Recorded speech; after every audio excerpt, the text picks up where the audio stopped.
Hello, hello, hello, and welcome to another edition of WTF. What the footy? A couple of Yanks shooting blanks about Australian rules football. He's Joe Rudder. I'm Robert Gregory. This is episode 13 for June 1st, 2026. Joe, as tradition goes, we start the show with the victory song of the week. So who do we got this week? It's funny. I was going to go with Essendon because I didn't know when we get to play them. Not realizing that we played Essendon when it got its only win of the year. Yeah, we know. Not that we need to revisit that one yet. Yeah, we but know. I settled on the Sydney Swans, who had a get-back blowout over Richmond, which I think you and I and 20 other guys could probably beat Richmond at this point. But anyhow, big game for Charlie Curnow, who appeared to be on his way to being on the most disappointing list of the first half. Then he boots 8 goals, his best game for Sydney since coming over for Carlton. So here is our song of the week, the Sydney Swans theme.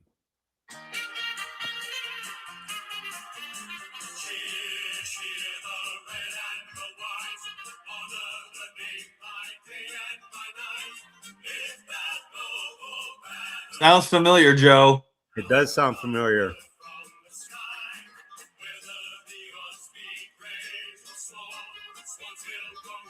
Shades of fall. Yeah. Green and gold. Golden dome. Yeah. Touchdown, Jesus. The customary instrumental. Any of those clues ringing bells? What's that? Any of those clues ringing bells? Ringing bells. Yes, much like the Notre Dame fight song. That's our Sydney Swan song for the week. I assume Notre Dame had it first. Well, how do you, brand-wise, how do you rip off the Notre Dame fight song? That's a good question. Unless Notre Dame ripped it off of somebody else. Yeah. But Notre Dame's been around for about 500 years. So how, as the Swans, I'm sure the Irish are flattered. Oh, I'm sure they are too. That an Aussie team and a decent side to boot. Exactly. Is using their song. But how do you do that and respect yourself in the morning? That's a good question. It's just I don't know how long they've been in business, but I'm trying to look that up now. Did they invent that little instrumental before we actually get into the fight song? Is that their way of saying, oh, our song's different? Is that like Vanilla Ice fighting with Queen? Well, they were the South Melbourne Football Club until 1981. Then they became the Swans in 82, apparently. So I don't know what about their theme though. I just have these are just good for them. And it's not like they're different. Most of the victory songs that we've heard are taken from are taken from the originals of different songs. And yes. And that's fine. That's fine. Even the Bagger's Waltz, as I call Carlton's victory song, is taken from something else. Yeah, most of them. But to crib off of Notre Dame, you better be near the top of the ladder, right? Yeah, it takes a lot of stones to be able to. Oh, if they're down there with like Port, I can see the cease and desist letter coming. Well, okay, 1961 is when they started using the song, and the song is titled "The Notre Dame Victory March." So there you go. Wow, definitely was Notre Dame's, and Sydney has appropriated it. You think the owner of the club was like a Notre Dame alumnus or something? Or is like a super fan of Notre Dame? Maybe he thought, oh, we need a song. That sounds catchy. Let's use that. Those Saturday night games, say a 7:30 kickoff, no problem. 9:30 in the morning, down under. Let's watch some Golden Domes. Yeah. I don't know. I just think it's you're cribbing off Notre Dame. Come on. All right. It's not like we're going to spend an hour talking about this, although No. we could probably complain for an hour about this. Joe, we're at the midpoint of the season, and a lot has happened already. We see I don't know if it's a surprise, but we got a team at the top of the ladder that's won 11 in a row. Yeah. And if you look at the rest of their schedule, they still got second place Sydney. But if they're not favored in all of them, I'd be surprised. They should be. And they've stayed relatively healthy for the most. Yeah. You've got the two-time premiers really struggling, right? Yes. I mean, they are not in form right now. No, they're not. They had that burst a couple weeks ago where everybody thought everything was fixed. And now they're sitting there at 9th, tied with Greater Western, who we just thought were the biggest doofuses of this league until the last 2 weeks, including that shellacking of the Lions. Yep. So we got Brisbane. We got my D's, who are probably one of the bigger surprises in the league. They weren't supposed to be in the top 10. And here they're in the top 6. Yeah. And then we got your Blues. I can proudly doff it. Yeah. I mean, you should have worn the jacket and the Guernsey over top today. If it was about brought every piece of paraphernalia out after that stunner over the weekend. Yeah, that was a great win for the Blues, and the way they came back and pulled it off and held on at the end was very inspirational, and it was good to see. And some of these young guys are coming together. Patrick Cripps leading the way as the captain. Did what captains have to do in crunch time. Got the big mark. Maybe an amazing play. Yep, and then kicked the goal to give him the win. It was an amazing performance, and gives you hope that maybe Josh Frazier has his team on the right direction. And there is that talk of wild card round. I'm trying to tamper that a little bit, but hey, it's nice to be talking about that. There should be. Yeah. There should be talk of a wild card round. They've gone in the last 3 weeks.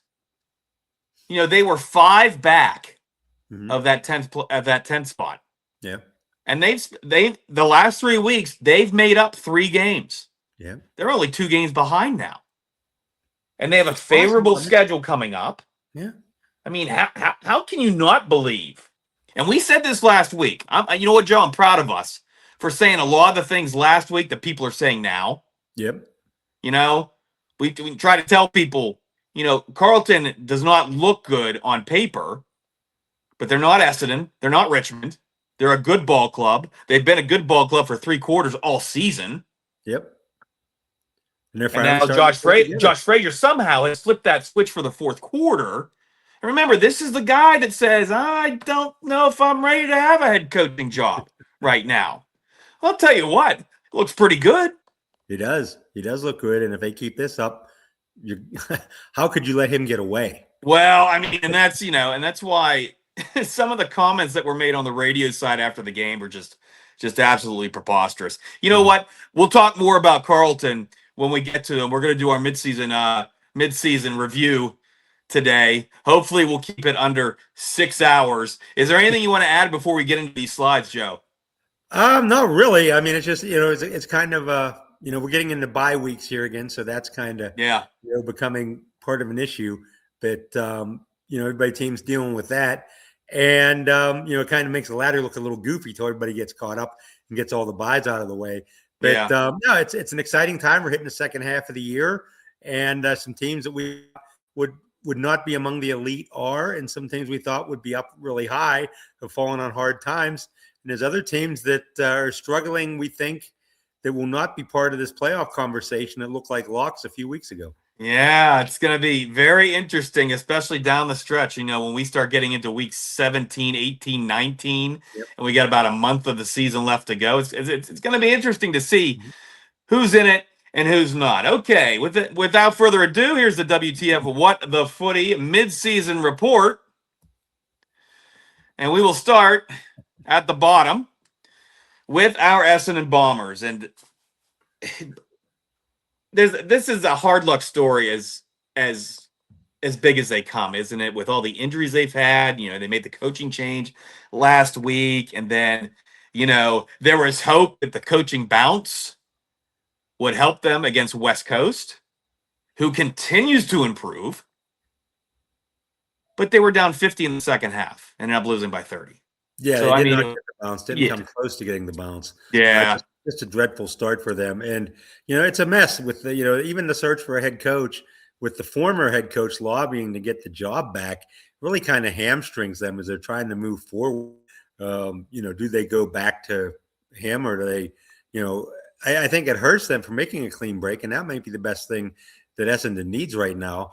And, and they got rid of Brad Scott, who's come out and said some things that, I'm sure stirred up the fan base, and he's well respected. But it's a mess at Essendon. They got 4 points, and they might finish with 4. The way they're going. You look at the schedule too. I mean, it's just they got Carlton this week, which is good for Carlton, and then you just look and it's they got Geelong, Sydney still left, Brisbane, GW your guys in 2 weeks, Melbourne. I mean, they got a tough Hawthorn again. They've got a tough road. Yeah, even that the finale against Port. I mean, that might be one of those games. And just a couple notes on these slides, folks. On the left is the current ladder. You'll see pluses and minuses. Those denote wins and losses by the team we're highlighting against the opponents there on the ladder. In the middle, the remaining schedule. The gray bars are the games that there is no travel for this team. Now, you can't really say home games because of how Victoria runs the schedules with the MCG and Marvel and what have you. But gray bars will say really no travel indicated for that team for that week. And then we have the analysis on the right side, kind of matching the ladder as far as the green, the yellow, and the red. And we have best wins, worst loss. At Essendon, it's kind of rough. I mean, it's easy to see their best win. It's not only is it their only win, but I'll tell you what, from where they are in the ladder and their vanquished opponent in the ladder, I mean, that'd be a no-brainer for best win anyway. And that's all we're going to say about that. And then worst loss, I don't know how you can have. I mean, I struggled with putting a worst loss for Essendon because they're just so downtrodden and so banged up. But that loss to Richmond in week 11, where they were in it till about halfway through the fourth quarter, that really hurt them. So there's your ball. I guess this is probably a good time also to point out that if you're listening to us on Apple Podcast and you're only hearing the audio, it might be time to go. It might be a good idea to go to YouTube and watch the video. That's right. Hey, Rob put together some really creative, nice slides for all these teams. Yeah, we've got team cards this week, and I'll tell you what, I was adamant about having that this week because I mean this is episode 13. We continue to grow here at WTF What the Footy, and I just thought this was the what do I want to say, natural progression as far as our growth goes. So that's Essendon. And Joe, if you want to go to the next one, we'll go to the next one. There we go, the Richmond Tigers. Another story. I know. What do you say about Richmond? I mean, a lot of injuries. Yeah. A ton of injuries. Came with, very well could have handed Carlton another loss if Tom Lynch kicked straight. They win that game in Carlton's 0-9 instead of 1-8 to start the season. They've got 2 wins. They're just, it's not a great, it's not a great team, but they've had a ton of injuries. They're rebuilding. They did beat West Coast, which I guess, as you listed, is their best win. But, there's not, there's maybe some room for improvement, but they're relying on so many young guys right now because of injuries that it's hard to gauge them. Yeah, look at that schedule. I mean, you start to get into late July, early August. They've got that stretch of Hawthorn, Western, Adelaide. They end with Geelong, and all of those teams are going to be fighting for playoff spots. So, I mean, none of those teams are going to take their foot off the gas. Unfortunately, a lost season for the Richmond Tigers. 2 wins out of 12. Not sure I see another win there unless they sweep West Coast, which honestly I don't see happening because, of the teams at the bottom of the ladder, West Coast has got to be the most impressive. We could talk about this in a couple minutes when we get to their card because they just continue to improve. They're young, they continue to improve, and they've stayed relatively healthy, which is something, these teams at the bottom just haven't done. So that's the Richmond Tigers. Let's go to the next one, Joe. The great Port Adelaide Power. Port's another one that just, I don't know. would you call them underperformers? I would say so. I thought they would probably be in the bottom half, but I thought they'd have more than 3 wins right now. I thought they'd be a little better team. They've got some decent players. I mean, you look at it, they've beaten Geelong. Yeah, and that's kind of the outlier, isn't it? Yeah, That it week really 7 is. win. Yeah, because then you lose the West Coast. You have them on here. It's a tough, it's a tough go for these guys. They haven't been able to really put anything together. I mean, you look at their 2 other wins; they're against the worst 2 teams in the league, below them in the ladder. So yeah, they're not being competitive against the teams that that they theoretically are equal to. Here's the thing that got me when I was putting this card together. Go over to the analysis, and their record versus non-playoff teams is 2-4.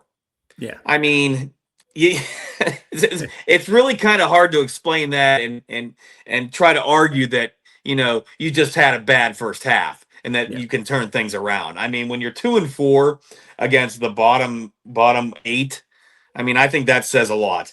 Despite that victory over Geelong, about a month ago. Yeah. There's not much. All right, let's go to the next one, Joe. And I'm excited about this one. We'll move our way up. This is your sleeper team. Like I said, if it wasn't for my D's, these guys would be in my soul. I really like what's going on at West Coast. They got their 4th win over Essendon, so it wasn't a come down game for those guys. Mm-hmm. And like I said, they were up 50 over 50 in the 4th quarter. I mean, this was a team that kept their foot on Essendon's necks and didn't get up. And you look at the analysis, and I think we've been talking about this since the season started, how their schedule was an absolute gauntlet at the beginning of the season. Yeah. They've played 5 of the top 6 teams in the league. Now, no surprise that they're 0-5, but there's that part of the story, but then there's the part of the story of the non-playoff teams right now on the ladder. They're 3-3. Yeah. I mean, this is not a bad side right now. No, it really isn't. For a team that we thought, and people picked might not win a game this year, they're relying on young players. Exactly. Like and they've got some more young players coming in, and they've got room on this team to grow, and they could be a decent team. They could be pushing for a playoff spot next season, I think. I mean, I see an opportunity this weekend against Port to get a 5th win. Yeah. North maybe not, and then they still got Fremantle on schedule, so they are going to end up playing all 6 on the top of the ladder. Which honestly, if you have no expectations, as long as you stay healthy, I mean that can't hurt you, right? I mean having that kind of experience against that kind of competition, they'll end with Hawthorn, beat Greater Western, and Greater Western's hot right now. I mean, they caught Greater Western when they were just kind of being the doofuses of the league. Exactly. Not to put too fine a point on it, but they were hardly impressive until that 3rd quarter against Brisbane. But they got a win against Greater Western, and that loss against Richmond. That's when they're going up and down, and I think you're going to get that with a young team, right? Yeah, you're going to get that. You're going to have inconsistent moments, and you just got to kind of ride with it, and hope it smooths itself out as the year goes on. Yeah, I think the bright future coming up for the West Coast Eagles. And like I said, ever since pundits said they would go winless this year, every single win that they can get this year just kind of sticks it up some people's hind parts, if you know what I'm saying. And they've got 4 of them, which is probably 3 or 4 more than people thought. Absolutely. And like I said, decent chance this week too. So, All right, let's move on. My boys. Here we go. We're gonna talk a little bit about these guys. And Joe and I'll tell you what, I'll say this. I caught the end of the game on the radio, and I don't think I've heard 61,000 people at the MCG sound as loud as they did. I mean, that was the kind of energy. I mean, this was a playoff game, right? It was very festive and playoff game atmosphere. I watched some of it in the 4th quarter, listened to some on the radio. They were very into it, very enthusiastic. Getting behind them, cheering them on to get that upset of Geelong. It was easily. They called it a statement win, and maybe one of the best wins ever in the franchise. I won't go that far. This team, that's kind of pushing it. Yeah, won several premiers, in the 80s and before that. And I mean, they've fallen in they hard times. played in a few important games, that's for sure. Yeah. But, recently, and especially this year, hey, they're coming along. They're playing. Their talent's starting to come out. The young guys are clicking, and they're going to be a fun team to watch in the second half. And they're not folding in the fourth quarter. Yeah, exactly. They're not folding in the fourth quarter. And despite the comments after the game by the radio crew, which I just completely disagree with, one of the comments made was, don't forget that this is a Michael Voss foundation for their success, which just makes me laugh. Mm-hmm. I mean, the Michael Voss Foundation was 1-8. Okay? Yep.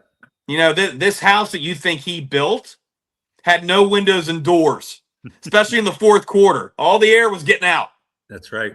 High heating bill. That's right. And these days, can't pay that. That's right. But look, what's encouraging is, the 5 of the next 6 games they got against teams that have double digits. That's what I mean. This schedule they got is just, Joe, I said this to you over the weekend. I'm going to say it now on the show. They're going to be the best story of this season. I hope that's the case. They are 14th right now on the ladder, but they are only 2 games out from 10th. Only 2 games out from a wild card spot. I'm telling you, Joe, they're going to make the playoffs.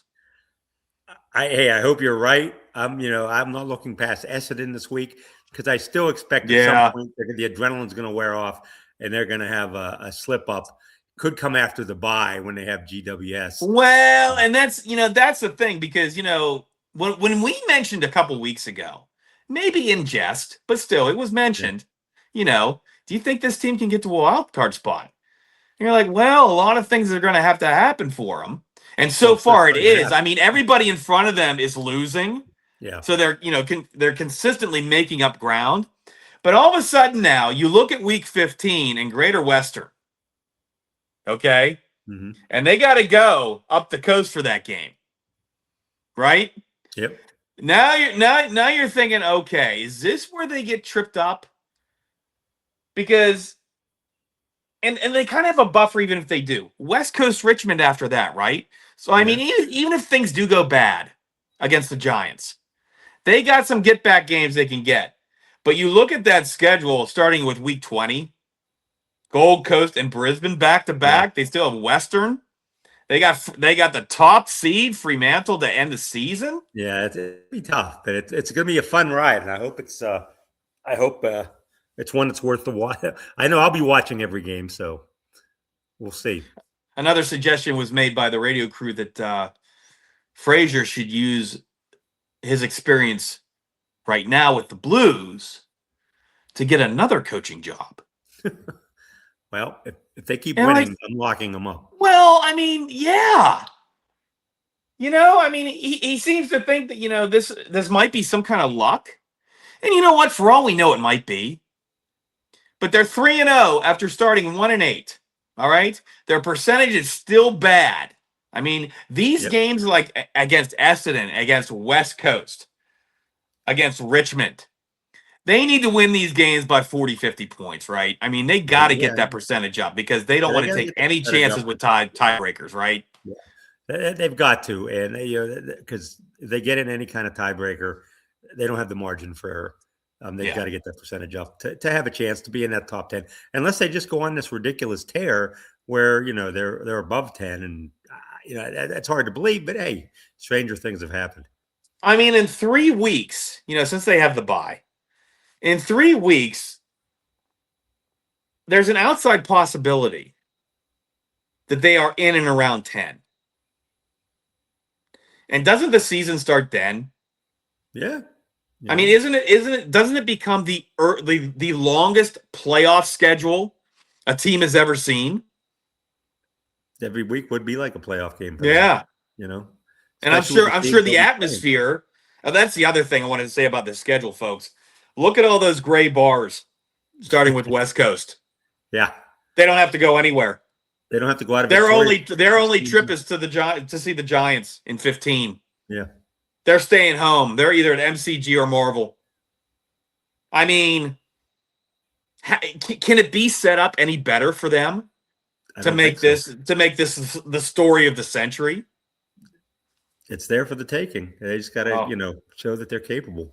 Oh, well, here's to Carlton. Like I said, I'll never root for the Blues, especially against my D's, but I'll tell you what, I've never been more excited to call and ask you what you thought about that game, because that was just that was simply spectacular. Yeah, and I still have not weekend. watched it in full yet. I've seen the fourth quarter. I've seen the highlights, the final 2 minutes. Well, I don't know what you're game and get the whole feel. I was gonna say, I don't know what you're waiting for, buddy. I mean, talk about a high. Maybe talk about a high. 61,000 people were there. There'd be about 610,000 people that said they saw it. That's right. Said they had a seat to see them win that game. What happened here? Oh, isn't that a shame? Oh, is that supposed to be? I don't know. I don't read upside down real well. Does that say North Melbourne? I think so. It looks almost Chinese to me. Oh, that's terrible. I can't believe that would happen to them. Oh, well, let's maybe go to the next slide. Oh boy. Oh, wait, there it is. Okay. Well, okay, here we go. No, folks, I could not resist. And how can I? With these guys, hate or actually hate relationship. No, I don't. North Melbourne. Maybe I love to hate them. Maybe that's how it is. I don't know. Have them cost you a little bit of money and then see how you think. But here's the ruse. This is another team that's kind of up and down and kind of all over the place right now. But they took down Gold Coast a couple weeks ago. Yep. So, I mean, you got to think they're at least a little bit for real. And they're sitting there at 20. They're only a game out of a playoff spot. Their schedule, the top half, look at all those bottom teams they take on. Yep. Whether they're on the road or not. They're 4-1 look at all those. Against teams 11-18, and they've got West Coast, Richmond, Essendon, Port Adelaide, Collingwood, all in a row. Yeah, after Fremantle. That's it sets up favorably. You better make hay, because then you look at the second half of the schedule. Well, yeah, that is a true gauntlet. I mean, look at that. I mean, St. Kilda's going to be fighting. Nasai and St. Kilda and the big spenders over there who want to prove everybody wrong. They're going to be fighting. And then you got Hawthorn, Western, Geelong, Sydney to end. Oh my goodness! Yeah, they better get some wins under their belt now. Oh, how did that 11-3? How did the schedule makers, give them that hot poker to the eye? And you look at their analysis. I mean, you look at those quote unquote. I'm not gonna say that. You look at those games in the top half of the remaining schedule, and you see that they're 4-1 against non-playoff teams. Yeah. 0-3 versus the middle, though. I find that very interesting. I find that they've got losses to Adelaide, Brisbane, and Greater Western. Yeah, doesn't really tell me that they're a playoff team. No, most of their wins, as you can see, have come from that bottom half of the ladder. Yeah. They got that win against Gold. Other than that, they've been fairly ordinary. And again, they can boost their resume with some wins here in in weeks 14 through 18 or so, but after that it gets tough. And if they are, I would expect to slide back. Yeah, I mean, you look at that percentage too, which isn't awful. No, they're around even points for, points against, and they'll be able to improve on that hopefully in the next 5 or 6 weeks, playing some of these lower rung teams. But as far as the playoffs, I'll tell you what, it may be one of those things where they get as high as like 8. And then they hit that gauntlet at the end of the year. And, of course, most of those teams, maybe with the exception of Western, most of those teams, I will bet you, are playing for a minor premiership, right? Not that it helped Adelaide last year, but they'll be fighting for a minor premiership, I think. Did I lose you there, Joe? Yeah, for a second. I'm sorry. What were you saying? I was just saying that that schedule at the bottom, there's a lot of minor premiership contenders there. Oh, there are. Yeah. And so I mean they're not going to get any kind of breakdown there. No, it is a true gauntlet. Even Sydney, even if they know, I mean, they would have to know they don't have a chance, that they're locked in at 2. Yeah. And rest some guys. I mean, I know Charlie Curnow needs some rest, that huge game he had.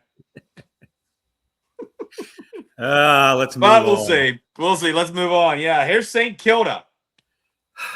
The best team money can buy. That's right. Not fair. That's not fair. You know, it's funny. That's actually not fair. Season prognosticators had them right around this spot. Yeah. In the 9 through 12. Yeah. And, they're sitting here at 12 with 20 points.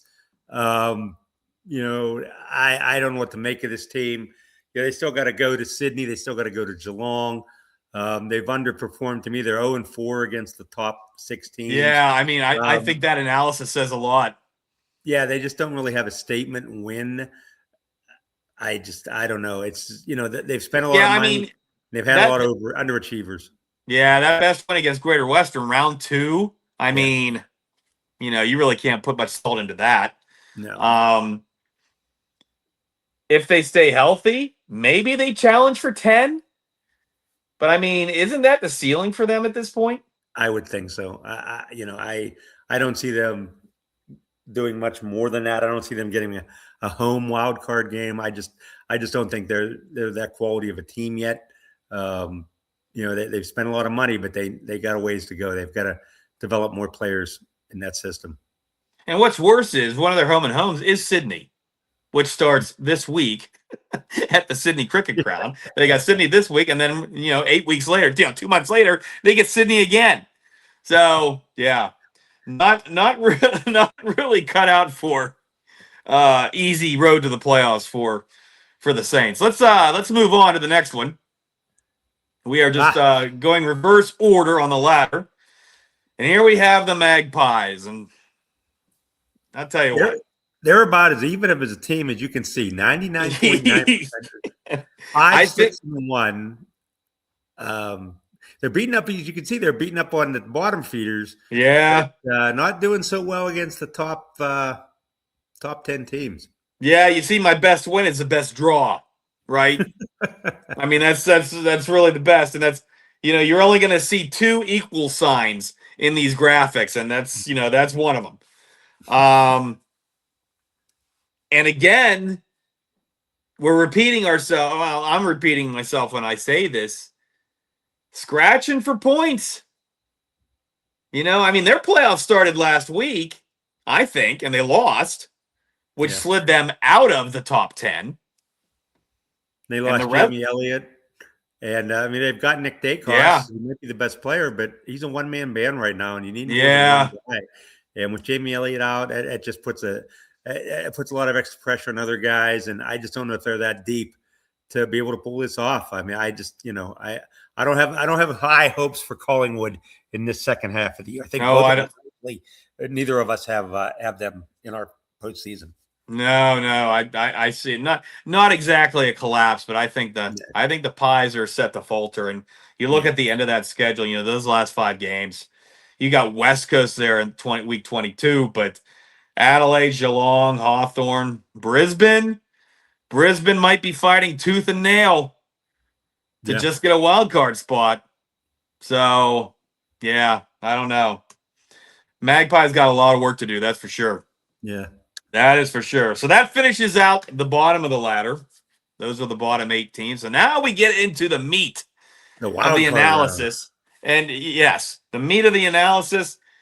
Wild card teams the next 4. Starting with the Giants, who I am not ready to apologize to them just yet. I think 6 good quarters does not a good season make. Yes, and you still have a beef with their social media team. So I probably always will.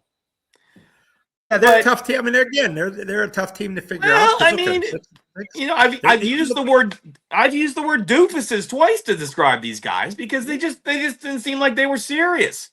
Yeah, they look like a team that was tumbling towards the bottom, and then they've last 2 weeks or 6 quarters, as you said, look like they're world beaters.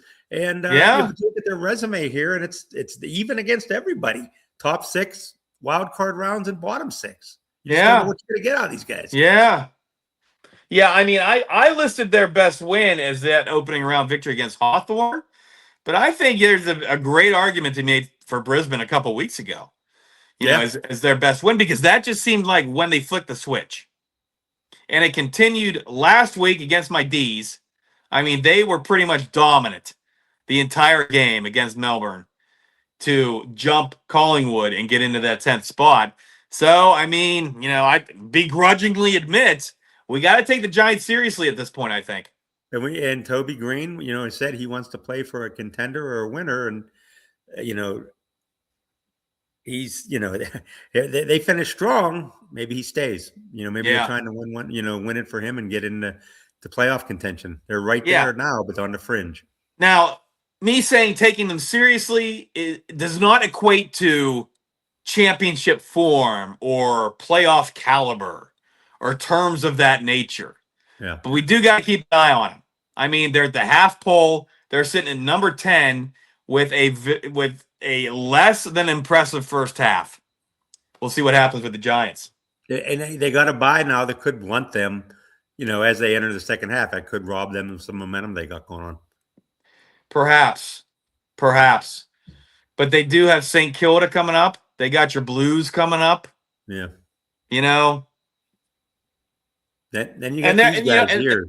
And you can't ignore the fact that they're 2-2 against the top 6. Yeah. Despite maybe, that Hawthorn game being the opening round, I mean, you can't dispute that. They're having success against playoff teams. But on the other hand, they're 3-3 against the playoff teams and then 3-3 against the rest of the league. So, Again, I think that's the perfect thing to describe the Giants. We have moved on to the two-time defending premiers, the Brisbane Lions, who at one point this season looked like they were finally hitting their stride.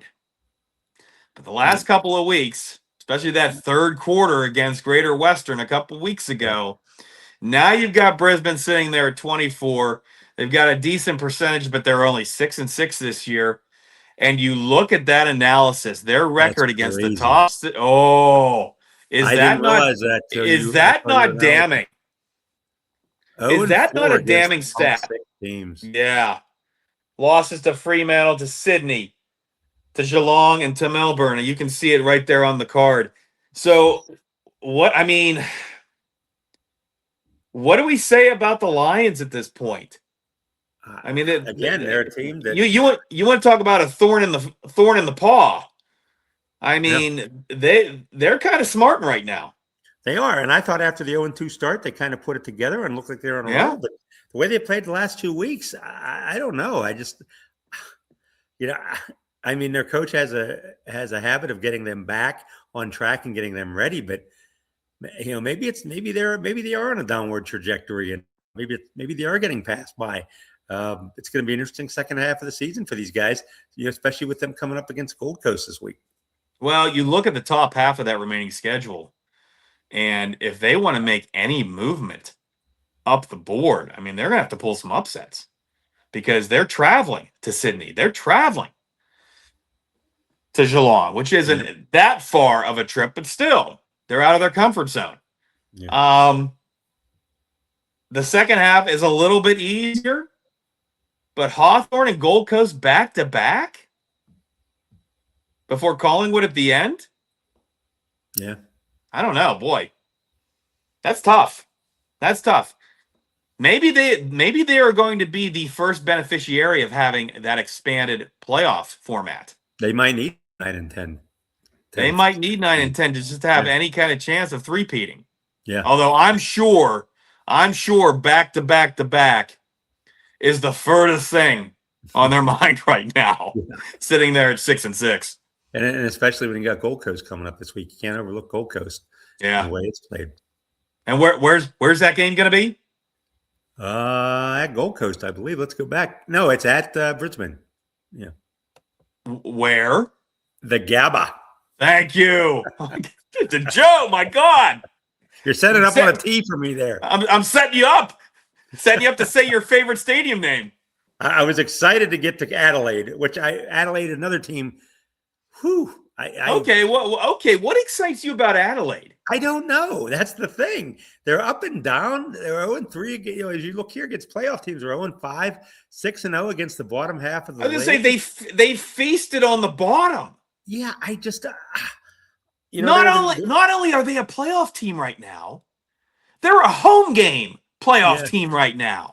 Yeah, it's crazy. And you look, last year they folded so bad in the playoffs after going into the number one. Yeah. And this year they've kind of just mucked along, but they've won the games against teams they should beat and haven't done anything against the teams, that are better than them. And it's just, they're a head scratching team. And I just guess because of their experience that they would find a way to get into the postseason. But if they fell out of it, I wouldn't be stunned either. This is, I believe, the only slide that I put a none for one of the, bless you, for one of the best win, worst loss answers. Because their worst loss is Brisbane. Yeah.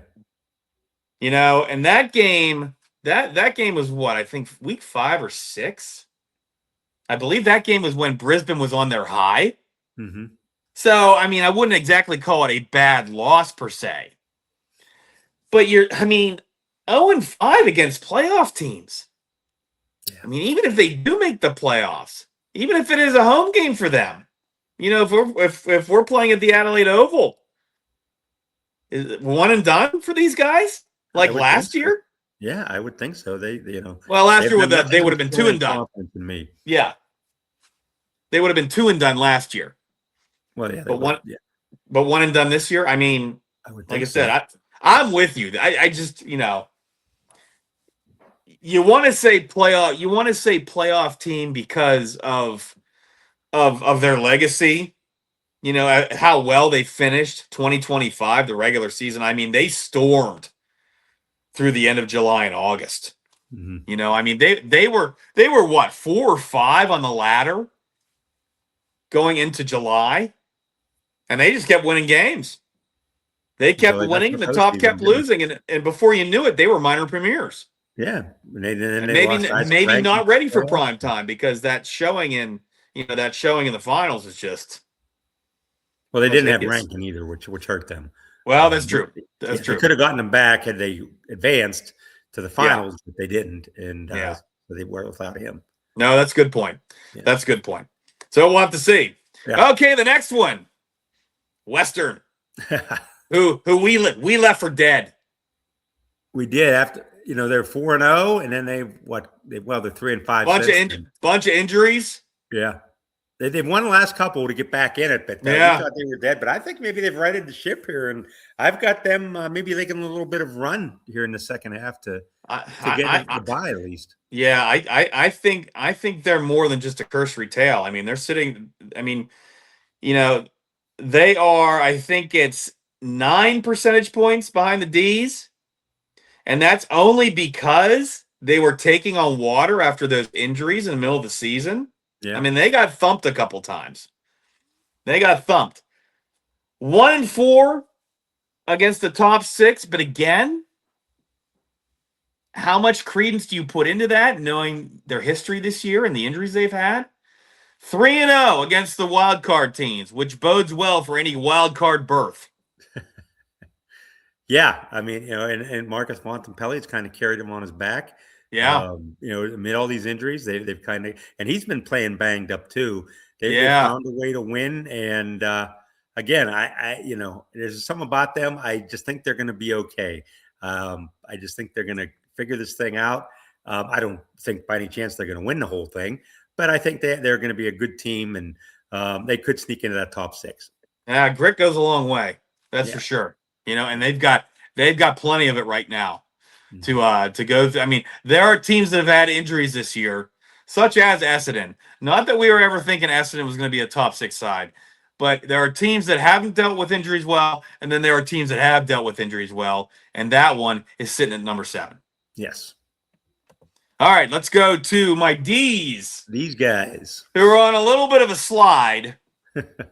They've dropped their last 2. And like I said earlier, really never in this game against the Giants this past week. They don't have much luck in that venue as it is. But yet, this team with a new coach, a new playing style, a lot of youth, still sitting in that top 6, 7-5, percentage over 100. Still hard to complain about the first half for the Melbourne Demons. No, I mean, you were targeted by most people to be at in that 11 to 18 range. You're at 6. You got a chance. You got Collingwood and Essendon coming right out the next couple of weeks. Those are 2 winnable games. Then you got a little bit of a tough stretch there, but then you still have Richmond left. Don't just blow by that. Showtime. I mean, look at that. Geelong, Gold Coast, Fremantle, all in a row there. I mean, it's going to take some work to stay at 6. Well, it is going to take some work, but I don't think you're going to have another Essendon loss on your resume this year. But, let's hope not. That one does hurt. I don't want to hear that song again, Joe.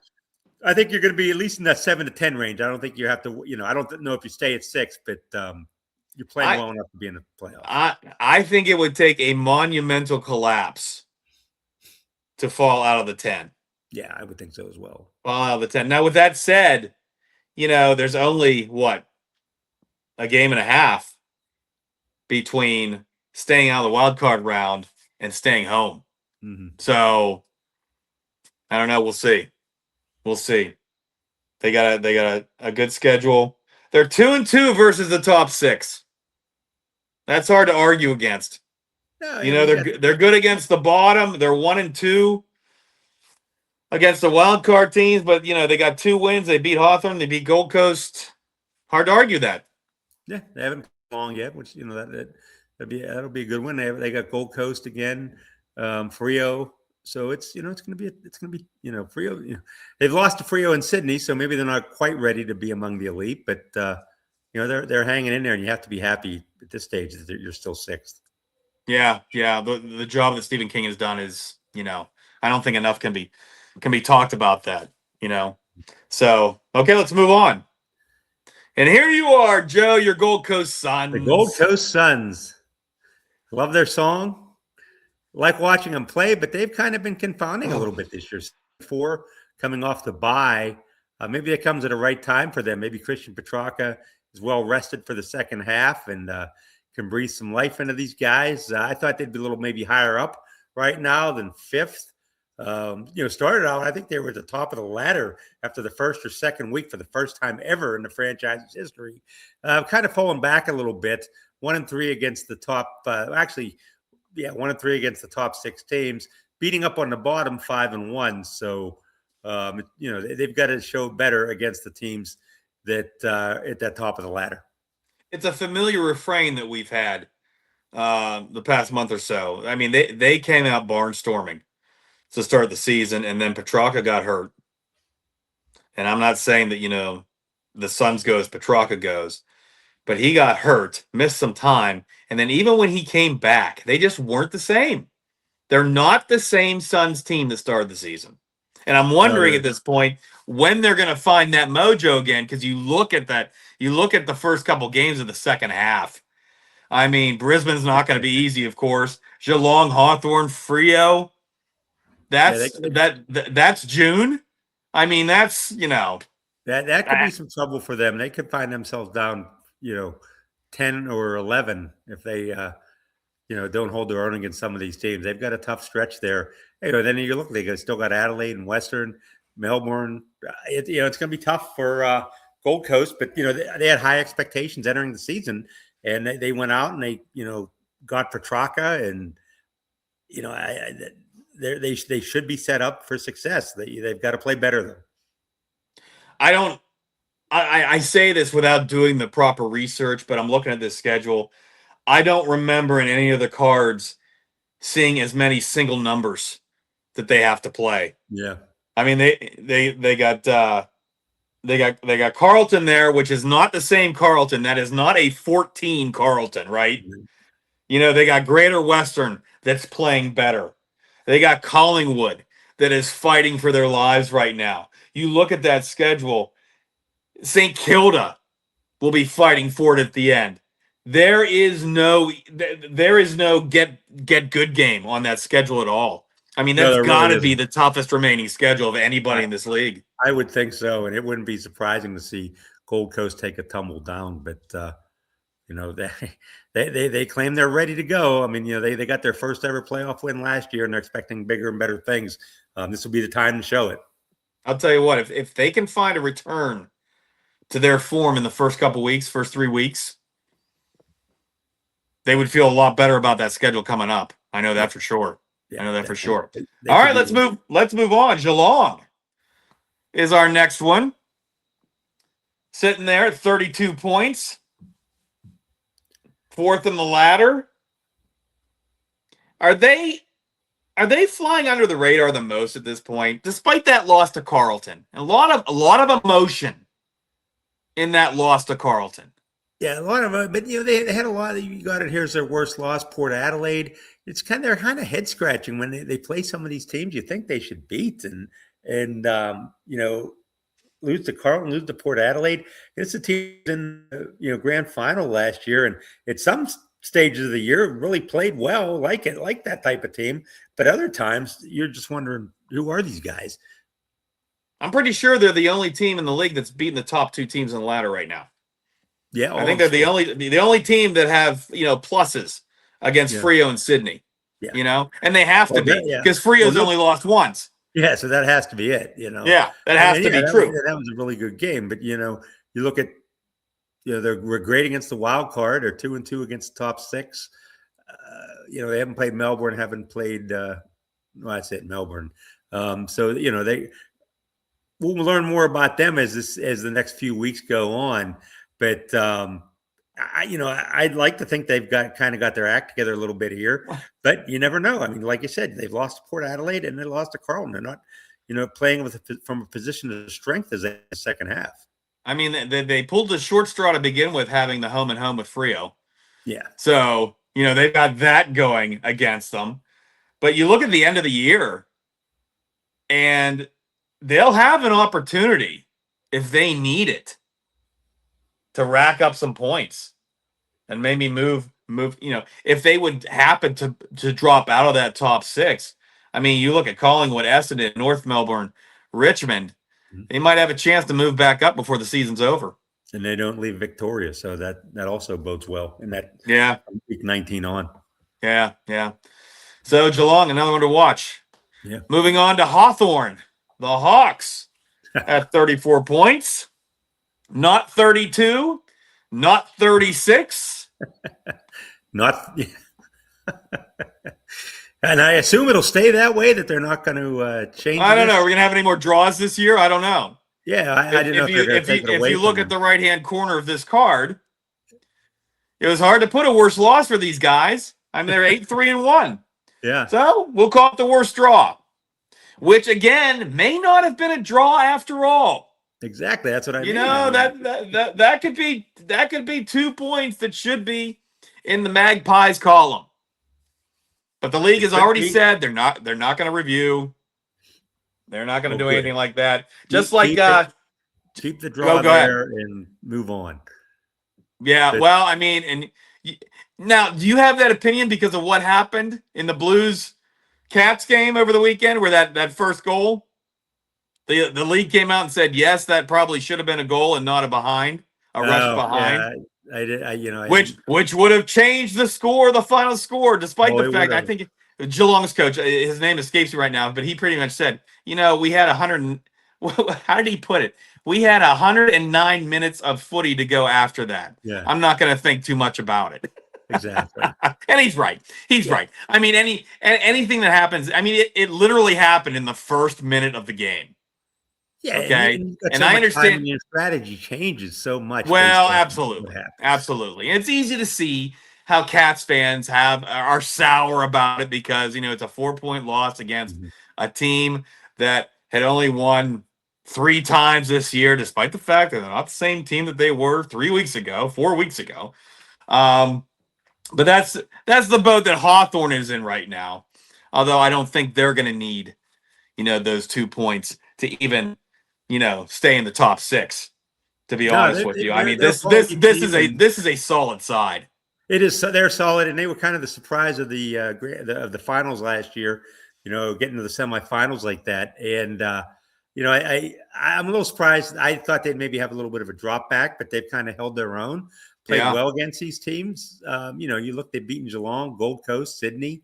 They're a team that's for real. They lost to Melbourne, and they've lost to GWS, but they've owned or drawn with the bottom of the ladder, which is what you got to do. You got to beat the teams that are at the bottom, and they've done that. So, I think they're firmly entrenched top 4, and I don't see why they should drop.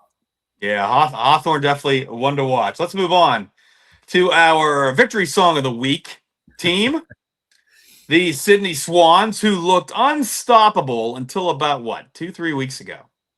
Yeah, and then they've all of a sudden kind of came back a little bit and were started to struggle, and then finally got beat, finally got. Geelong got them. Mm-hmm. Not that that's an embarrassing loss or anything, but as well as the Swans were playing that first 6 weeks, you just thought, wow, nobody's going to touch this team. Yeah, they were where they're, and they're all set up. They have Charlie Curnow, who came out and had a big game, and they're kind of putting it together. They've got all the core back from last year when everybody kind of they missed the playoffs, but everybody kind of thought they were a sleeping giant and got off to that great start this year. But their 2 losses are to Hawthorn and Geelong. I mean, they haven't played Freo yet, so that'll go a long way. But they've had their only losses are to quality opponents, and they've beaten everybody else. So yeah, they have every reason to be optimistic heading into the second half. And we'll get to that in a little bit, but I've got them atop my ladder when this thing ends. When the regular season ends. I love the placement of the showdown against Freo. It's not like next week where so much can change with the rest of the season. Mm-hmm. It's not butted up against the end of the season. You know what I mean? I just feel like there's not enough time to build up suspense and build up tension if you just play if you're playing them again in the final, but you've already just played them like 3 weeks ago. You know what I mean? So I mean, like right in the middle of the schedule, that Freo I think is perfect as far as building tension and building suspense for a possible rematch down the road. And you look at the end of that schedule, St. Kilda, Port, Essendon, North. I mean, those are games even an average Swan squad should roll. Yeah, they're set up. They're set up well, and I like I said, I think they're going to be the team that wins the minor premiership and has that top seed going into the finals. 3-0 versus the wild card teams, 5-0 against the bottom. Yeah. I mean that says a lot too. They do what needs to be done. Exactly. They do what needs to be done, and they are second in the ladder right now, which leads us to the top. Yes, and Wharfy time. The Fremantle Dockers. 44 points, 11 game winning streak. They haven't lost since round 1 to Geelong. Way back in, that would have been what? Would that late March? Mid to late March, I would say. Is when that would have been. Club record winning streak. They're putting it all together. 11 games. They don't have one star player, but they've got a lot of good players. And after losing in the in the finals last year to Gold Coast, really have turned it on this year. And they've been a good fun team to watch. Now I will say, you look at the analysis; they have had a favorable schedule. I mean, there's 8 teams in that red, right? Yep. And they've played 6 of them. But if you're going to say Sydney has done what it's needed to do, you got to say the same thing about Freo, right? Yeah. To go 6-0, they're 3-0 against the wild card teams. I mean, there's no doubt this is a good side. This is a good side. You look at that schedule. Look, I point to the end. It's a mishmash of contenders and non-contenders. So I don't see this team being stressed for like 5-6 weeks in a row going into the final. No, I don't think so either. I think this, they've got some good teams there, and maybe they stumble a little bit here and there. Hey, and they got a chance to maybe the last week of the year stick at the Carlton and end the Blues season. Or, that would make me so sad. Maybe they're doing so well, they rest guys, and Carlton gets a chance to make the postseason That's a long ways away, but sure is. I'm glad for Frio. It's funny. I was watching some highlights of their win last week, and Nat Fife, who retired at the end of last season, his career ended with that 1-point loss to Hawthorne. Showed up and didn't tell anybody. Showed up post game in the locker room. They tried to get him in to sing the fight song, and he politely declined and said no, he didn't want to do it. But it was that's classy.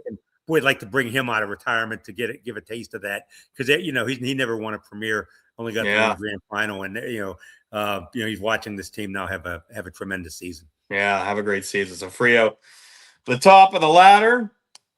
As we move on now to the ladder projections, and these are just kind of tongue in cheek, to be honest with you. There's the current ladder on the left. The WTF worthless algorithm is on the right, where I took every remaining game and gave the favorite or the higher laddered team the victory, and it turns out there's no change in the ladder at all. That's what the standings would look like. The points would look like.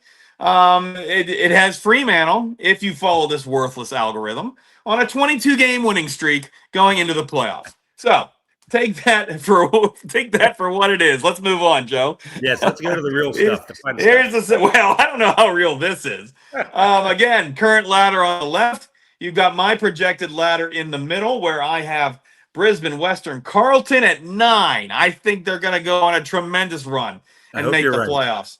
Brisbane, Western, Carlton, Gold Coast are your wild card teams. And I got to tell you, if those are the 4 wild card teams, those are 2 banger games on that week before the bracket really begins, right?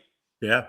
That would be crazy. And I still have my D's sitting there at 6. I think they I have them dropping the 7th. Interesting. I think the only team we don't have in the same, well, I have Western higher than you do, but you don't have GWS making it. I do. Yeah. Finishing 9th. I think Brisbane's going to be lucky to hang on to 10th. But in Carlton, I have them 11th, falling just short. I hope I'm wrong. I hope you're right. Well, I put in those point values for you, and the message I was leaving there was Carlton does catch up, but percentage-wise, they fall short. Yeah, and that's why they're at 11th. I think that is a likely story. If they do make this charge and really do vie for a playoff spot, I think it's 50-50 whether they get in on the wild card or they're just missing at 11. And either way, it's a great story for the Blues and really raises a lot of questions going into the offseason, especially with that coaching spot. Should they have that much success to get themselves that close to a playoff spot? But you know what? That's stuff we're going to have to see. And they're still trying to get Cody Walker next year too. So that's right. They're trying to replenish with the young guys. That's right. All right, the envelope, please. So I asked Joe to give me 3 favorites for the Brownlow, 3 disappointments, and three possibilities for Rookie of the Year. So Joe, if you want to go through the players and just kind of fill in the blanks of what I have or what I heavily edited to get these on the page. You got Dacos, Bontempelli, and Luke Jackson. You got Luke Jackson in the top 3 for the Brownlow. Yeah, I figured, there are so many players for Frio, and nobody stands out. But they're at the top of the ladder, and I thought they should have some representation. Now, granted, the Brownlow, doesn't really go to the best player from the best team. But I think you've got to give them somebody from that team some consideration. And I just, everybody knows about Dacos, Bontempelli. They've both been good for so many years. Dacos, I believe, was the runner-up last year. Yeah. I think he has a real strong chance to win it. But I just, I could have put other guys. I thought about putting your guy Max Gawn on that list because I think he kind of had a little bit of a career resurgence. There's other guys. I think Jack Gunston from Hawthorne is a possibility. Jeremy Cameron again. There's a lot of good players out there. A guy who's on a lot of lists right now is our good friend Bailey Smith from Geelong. Yeah, and he's kind of kept his cool because if you don't keep your cool, you can't win the Brownlow if you get suspended. That's right. But I went with that. I thought Bailey Smith could be there. Couldn't bring myself to put him there, but I went with those 3. Okay, Brownlow, of course, league MVP in the Australian Football League. Next column, step it up, gents. So there's been a lot of talk about some of these players that have switched teams this year, not really producing, not really being up to snuff. Joe, you picked 3. I noticed one of them is not Charlie Curnow. Is that because of his goal fest against Richmond?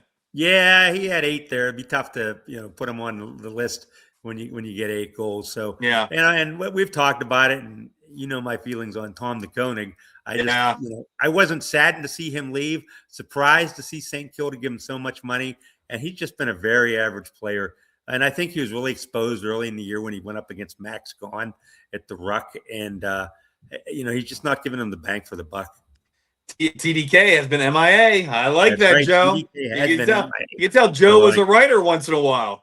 And then I have Hugh McCluggage from Brisbane. Yeah. Again, I could have gone with several different players from Brisbane that have kind of fallen off this year, but he's a co-captain, and I just gave him the nod because I could have gone with Harris Andrews, but I just I went with McCluggage instead. Yeah. And Mac I feel like there were several guys you could have gone for Brisbane and Gold Coast. Yeah, I think so. I could have as well, and I ended up going with Mac Andrew because he got a big contract and has kind of played a little below standards. And then the rookie of the Rook of the Year, as I call it here, the Rising Star Award. I knew you were going to put Jagger in there somewhere. Yeah, he was the preseason favorite, and coming back from the injury last year, I guess that makes him he is eligible because he was top that list. Despite missing his actual rookie season with an ACL injury. And I put Harry Dean from Carlton on there, another father-son guy who, was the top pick for them this year, playing well, kind of helping solidify that back end as they're making this little bit of a run. And then Will Dersma from West Coast, one of those young guys that's, kind of stepping up, playing well. He was one of the top picks. I think he might have been the top pick from this last year's draft. And he's kind of stepped in and helped out those guys as West Coast has played better than expected. So those are Joe's thoughts for the Brownlow. 3 guys that just haven't produced, and 3 for the Rookie of the Year. So let's wrap up the show real quick with a quick recap of the results from last week and this week's schedule. Again, we're at the midpoint, second half of the season, for the most part. Starting this week, Hawthorn big over St. Kilda. There's that Carlton result that I don't know how you come down from that. Over I was gonna say over even 6 weeks. I mean, that's it was just such a fun game to be a part of. Mm-hmm. Sydney, we thought they were stumbling, and they took care of business big against Richmond. Brisbane goes down to the top of the ladder. Western really hurts Collingwood with that 4-point victory. D's again, last couple weeks, not the same team that we'd seen maybe 3-4 weeks ago. They lose to a resurgent Giant squad. And then there's West Coast beating Essendon to wrap up the week. Gold Coast, Adelaide, North, and Port were off this week. Round 13 schedule. Joe, by any chance, do you have the lines on DraftKings? I don't. Since I once again forgot to put them on the page. So what we'll do is I'll just post my picks again on our Twitter site, WTF What the Footy. And you can tail them and weep, as I like to say. Thursday, as we talked about too, the lines we give her early on Monday change and fluctuate. So yeah, that's true. And even though we're doing this just for fun, of course, I mean, my wagers are $1. They're $1 a piece. That is my lane as far as giving casinos my money. Okay, so we do this for fun anyway. But we would like to have a line that is the semblance of what we've advertised. So maybe that's a really good point to make, Joe. Anyway, we start on Thursday morning, East Coast time. Adelaide and Geelong. We talked about Adelaide. I mean, this is a team that we're halfway through the season. We still really don't know who they are. I'm looking down the schedule. There's a couple possible games of the week, and I think the Friday game is one of them. Hawthorne and Western at the Yeah. MCG. Can Hawthorne keep rolling? Can Western keep clawing? I mean, that's going to be a big game for both teams as far as getting the second half started right. Yeah, exactly. And both those teams are kind of like you said, they're top 6 position. They're trying to get, or Western trying to get back into the top 6. And this is a big week for both those teams. And just looking at this again, Brisbane and Gold Coast. Brisbane's got to right the ship here at some point. Yeah, loss to Gold Coast would be pretty damaging for the Lions. Yeah, that's the second game on Saturday. The first one, Freo gets North Melbourne, and North Melbourne's been playing better, but I mean, Freo is Freo right now. Yeah. You got your Suns in Brisbane. The last game on Saturday is West Coast and Port. Don't be surprised if the Eagles find their 5th win Saturday night. Yeah, I think West Coast has a real decent chance to win this game. Sydney, St. Kilda, and Essendon and your Blues are the Sunday games. Hoping and then for 4 in a row. No letdown this week. Looking for 4 in a row and getting closer and closer and closer to that number 10 spot. I mean, that is just a magic spot right now. I don't think anybody would care about them going higher than that. Just get to 10, guys. So you start 1-8 and you can get to the 10th spot. That would be amazing. And then the rare Monday game, including my D's, as they take on the Magpies. Well, that's our show for today. I did not realize there was a Monday game this week. What's that? I did not realize there was a Monday game this week. We got a Monday game this week, and the working man, I'll tell you what, 1:15 a.m. does not work for the working man. Let me tell you. That is going to be tough for you to watch. I was going to say, I don't know that I can even catch the radio broadcast of that one. I think I'm going to be waking up to the alert that says the game between Collingwood and Melbourne has ended. Click here for more details or whatever it says. Yeah. That's our show for today. Thanks for joining us. You can find us on YouTube at WTF What the Footy. We are on Twitter at WTF What the Footy. Check us there for our picks. I pick all the games of the week. Joe usually picks 4 or 5 and parlays them up. Again, you can tail them and weep. You can check us out on Facebook at WTF What the Footy. We are on Apple. We are on Spotify podcast, WTF What the Footy. And do we have to keep mentioning the Instagram account, Joe? Well, probably not, but we'll get something up there someday. You know what? If someone wants to comment and be the first commenter just to wake us up on Instagram, feel free. Yes, feel free. But rumor has it we have an account with the gram, and so someday we'll figure out all this social. I mean, we're old people, okay? We're old people. We're not allowed. We're not supposed to know what social media does, okay? With that said, for Joe Rudder, I'm Robert Gregory. Thanks again for joining us. See you next time. Showtime. Tell you what, for going over every team, hour 12, I don't think it's too bad. No, that's okay. I still don't like being over an hour, but this is one. I think this is one of those ones. I mean, I thought we kind of went through the teams pretty quickly. Yeah, we buzzed through them. Yeah, I think so too. Space. Yeah.